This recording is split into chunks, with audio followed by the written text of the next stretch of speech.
My brother-in-law stole everything, and my family blamed me. All right, so here's the deal. I, 29M, genuinely thought nothing could surprise me when it came to my family anymore.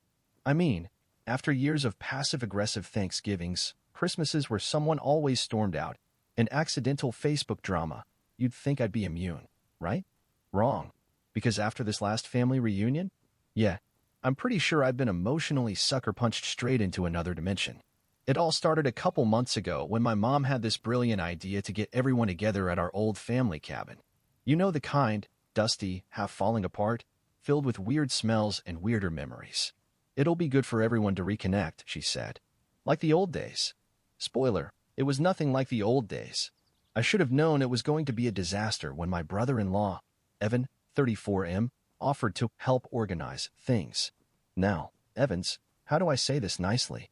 He's the kind of guy who treats multi-level marketing scams like a career path. Always has some once-in-a-lifetime opportunity he's pushing on everyone. Thinks he's smarter than the rest of us because he doesn't work for the man. Yeah, okay, bro. Anyway, the reunion itself was fine at first. Lots of awkward small talk, too much potato salad, kids running around screaming. You know, normal dysfunctional family energy. Evan was weirdly buddy-buddy with me the whole weekend, buying me beers, slapping me on the back, talking about how family is everything. At the time, I chalked it up to him just being in a good mood, or, drunk. But now? Now I know better. Because 2 days after the reunion, I went to check my bank account, and nearly passed out. Zero. Not low. Not overdraft. Wiped. Gone. Savings, too. Every penny I'd spent years scraping together, gone like it never existed. At first, I thought it was fraud. Some random hacker halfway across the world. I called the bank in full panic mode. And that's when they told me. The money had been transferred to a linked account. My linked account. The one I authorized during the security update Evan insisted everyone do for safety while we were at the cabin. My hands went cold. My brain went blank. Because yeah, I remembered that moment. Evan sitting next to me, all, hey, man, while we're at it, you should update your banking app. There's a scam going around. Handing me his security tablet. Me, dumbass that I am, trusting him. Logging in. Letting him help with the security checks. I felt like throwing up. I immediately called him. He didn't pick up. I texted. No answer. I drove straight to his and my sister's place, tires screeching like a damn fast and furious movie. And when I got there, Evan was sitting on the porch, drinking a beer like it was just another lazy afternoon. When he saw me, he grinned. Actually grinned. And then he said the words that made my blood boil. We needed it. No apology. No shame. Just that. We needed it. And that's when I realized this wasn't just theft. It was betrayal. Family betrayal. And I swear to God, that's when everything inside me snapped. I don't even remember crossing the yard. 1 second Evan was sitting there, smug as hell, and the next, I was in his face. What the hell did you do? I growled, fist clenched so tight my nails dug into my palms. He just shrugged. We needed it more than you did, he said, like that was a rational explanation. It's family, man. You'd understand if you weren't so selfish. I swear, my vision went red for a second. You stole from me, I said, voice shaking. You wiped me out. Evan's smirk faltered for just a split second before he hid it behind another lazy sip of beer. It's not stealing if it's family, he said. My jaw dropped. Are you seriously trying to justify this? He shrugged again. We're struggling, all right? Jen's car broke down. The kids need braces. The rent's overdue. I laughed. Loud. Bitter. Ugly. And what? You thought my life was going so great that you could just rob me? He had the audacity to roll his eyes. Come on, man. You're single. No kids. Good job. You'll bounce back. I honestly couldn't believe what I was hearing. In that moment, I realized Evan didn't see me as family. He saw me as a piggy bank, a backup plan, a walking ATM. I turned around without another word and stormed back to my car, heart pounding like a drum. Not because I was scared, because if I stayed another second, I was going to do something that would land me in jail.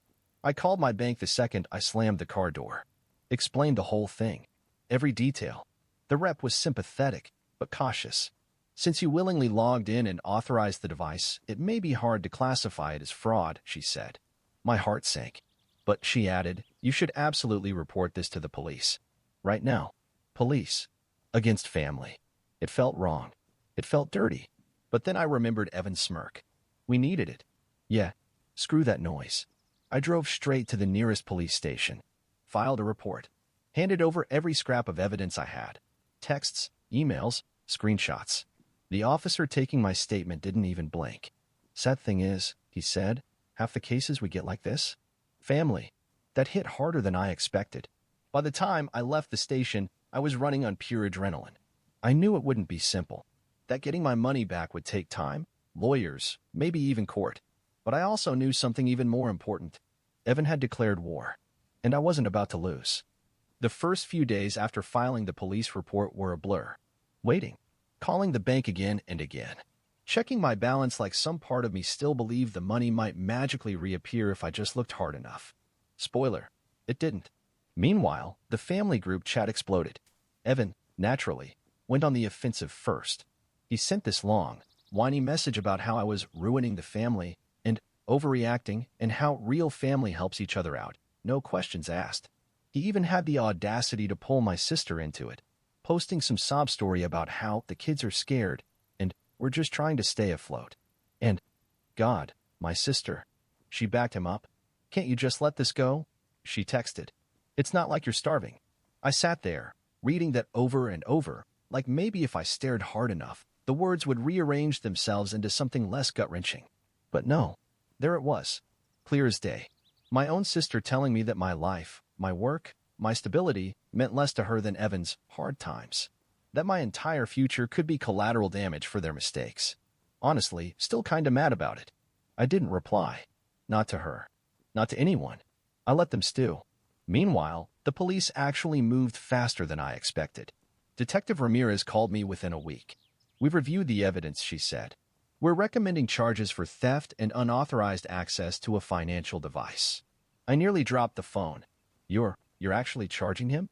"If the DA agrees, yeah," she said. "You gave him access under false pretenses. That counts." I thanked her about 1,000 times. Hung up. Sat there staring at the wall for a good 20 minutes. Because even though I'd wanted this, even though I needed this, it still felt like my insides were being ripped apart. Family. Supposed to be the people you can trust most. Supposed to be the ones who catch you when you fall, not the ones who kick you over the edge. Later that night, Evan called me. Blocked number. I almost didn't answer. Wish I hadn't. The second I picked up, he launched into it. Screaming. Threatening. Telling me I was dead to him. That I was destroying everything. That I'd better watch my back. And somewhere in the middle of all that rage, it clicked. This wasn't about survival for him. This wasn't desperation. This was entitlement. He genuinely believed he was owed my hard work, my money, my life. And when he didn't get it, he showed his true face. I hung up without saying a word, blocked the number, reported the threats. And that night, lying awake in my new, tiny, sad little apartment, I realized something huge. Blood doesn't make you family. Loyalty does. Respect does. Trust does. And Evan? He wasn't my family anymore. Not ever again. The weeks that followed were brutal. Word spread fast. Pretty soon, half the family wasn't speaking to me. Whispers about how greedy I was. How I couldn't forgive a little mistake. How I was putting money over blood. I wanted to scream at all of them. This wasn't a mistake. This was a calculated betrayal. It wasn't family drama. It was criminal. But it didn't matter. They had already made up their minds. It was easier to make me the villain than admit that one of their own was a liar and a thief. And honestly, part of me thinks they wanted a villain. Someone to blame so they didn't have to face the ugly truth sitting right in their own backyard. My mom called me once, voice shaking. "Can't you just drop it? For the family's sake." And when I said no, when I told her everything, the threats, the entitlement, the fact that Evan had planned it, she just sighed and said, "Family forgives, honey. Family forgives." Family forgives? I sat there holding the phone, feeling like I'd been sucker punched all over again. Family protects. Family loves. Family doesn't bleed you dry and call it love. No. Family doesn't steal. Family doesn't threaten. Family doesn't burn you to the ground and then expect you to say thank you for the ashes. I hung up without another word. And for the first time in my life, I realized something bone deep. Sometimes blood isn't thicker than betrayal. I stopped answering texts. Stopped reading the passive-aggressive Facebook posts. Stopped caring about the fake pity and the guilt trips. Let them talk. Let them paint me as the villain if it helped them sleep at night. Meanwhile, Detective Ramirez kept me updated. The DA agreed to press charges. An arrest warrant was issued. Evan was picked up at his house 2 weeks later, handcuffed in front of his kids, in front of my sister, in front of every neighbor who used to think he was just a good guy having a tough time. I didn't show up for the arraignment. Couldn't stomach seeing his smug face again. But Chris, one of the few cousins who did have my back, went. He said Evan looked stunned, shocked that there were actual consequences for once. Good. About damn time. The case is still ongoing. It's messy. It's ugly. It's everything I wanted to avoid. But you know what? I'd do it again. Every second of it. Because standing up for yourself, even when it's hard, even when it means standing alone, is worth it. Every single time. I don't care if it costs me half my family. I don't care if it means spending holidays alone. Because I'd rather be alone in the truth than surrounded by people who think betrayal is just how family works. I wish I could say things settled down after Evan got arrested. They didn't. If anything, the drama escalated. My sister started posting these vague family is everything memes on Facebook, clearly aimed at me. Her friends jumped in too, posting loyalty quotes and forgiveness rants like they were all auditioning for some toxic positivity cult. At first, it pissed me off. Then, I started laughing. Because honestly, if you're defending a guy who straight up robbed his own brother-in-law, what does that say about you? Let's call it what it is. Trash attracts trash. Meanwhile, Chris and a couple other cousins started quietly reaching out. Dude, you did the right thing. You shouldn't have had to deal with that. If you ever need anything, we got you. Small things. But they meant everything. Because for the first time since this whole nightmare started, I didn't feel totally alone. Not everyone was drinking Evan's Kool-Aid. Some people saw the truth. The case moved slowly, like all court stuff does. Depositions. Hearings. Endless paperwork. Evan tried every trick in the book to delay things. Claimed he didn't know what he was doing. Blamed me for giving him access. Classic. But the evidence was rock solid. My lawyer was a bulldog. Detective Ramirez wasn't letting anything slide. And me? I showed up to every hearing. Calm. Prepared. Focused. Let Evan squirm. Let him sweat. He earned it. Around month 4, my lawyer pulled me aside. They're offering a plea deal, she said. He pleads guilty, does some time, pays restitution. No trial. I sat there for a long minute, staring at the folder in front of me. Restitution. As in, maybe getting some of my money back. As in, maybe starting to rebuild my life. But a small, petty part of me wanted to say no. Wanted to drag him through a full trial. Make every dirty secret public. Watch him squirm under oath. God, I was tempted. But in the end, I said yes. Because I was done letting Evan control even one more second of my life. Closure mattered more than revenge. Freedom mattered more than pride. And honestly, nothing's louder than the sound of someone realizing they can't hurt you anymore. The day Evan took the plea deal was weirdly anticlimactic. No courtroom drama. No TV movie moment. Just some paperwork, a judge who barely looked up, and a tired lawyer shaking my hand like, "Congrats, it's over." Except, it wasn't really over. Because restitution doesn't mean you get a check the next day. It's a slow process. Garnished wages, tiny payments trickling in over years. And that's if Evan even keeps a job long enough to pay it. Spoiler, I'm not holding my breath. But the money almost didn't matter anymore. The real win was knowing he couldn't touch me again. Knowing he'd have a record now. That every time he applied for a job, every time he tried to play family man, this would follow him. Actions have consequences. Evan, welcome to reality. Life post-Evan has been complicated. Family events are pretty much off the table. Birthday parties, holidays, even casual BBQs, all gone. At first, it hurt. The little kid in me wanted to fix it, to glue the pieces back together, to make everyone sit down and understand. But the adult in me? The adult who got robbed and lied to and threatened? He knows better. You can't heal in the same environment that made you sick. Chris and a few cousins stuck around. We started our own traditions. Smaller, quieter, a lot less drama, and way more genuine. Max, my dog, has been a rock through all of this too. It's crazy how animals just know when you're hurting. Some nights, when the loneliness creeps in, he just jumps up next to me and puts his head on my chest like, "I got you, man." And somehow, that's enough. I've started rebuilding, little by little. New savings account. new boundaries, new dreams. It's not easy. It's not flashy. But it's real. And it's mine. Evan took a lot from me. Time, trust, family. But he didn't take me. And he never will. Life kept moving, even when I felt stuck. There were days when the weight of it all hit me hard. Like walking through thick fog, every step feeling heavier than the last. But there were good days too. Days where Chris would drag me out for burgers and beers. Days where I'd take Max on a long hike and actually feel normal. Healing isn't linear. That's one of the cruel truths nobody tells you. Some mornings, I woke up feeling like a goddamn superhero. Other days, I wanted to curl up in bed and disappear. And that's okay. Progress is progress, even when it's messy. Meanwhile, Evan, he faded into the background. Occasionally, I'd hear updates through the grapevine. He lost another job. He defaulted on some payment. His perfect family image cracked wide open. Part of me pitied him, but a bigger part of me didn't care. I wasn't responsible for him. Not anymore.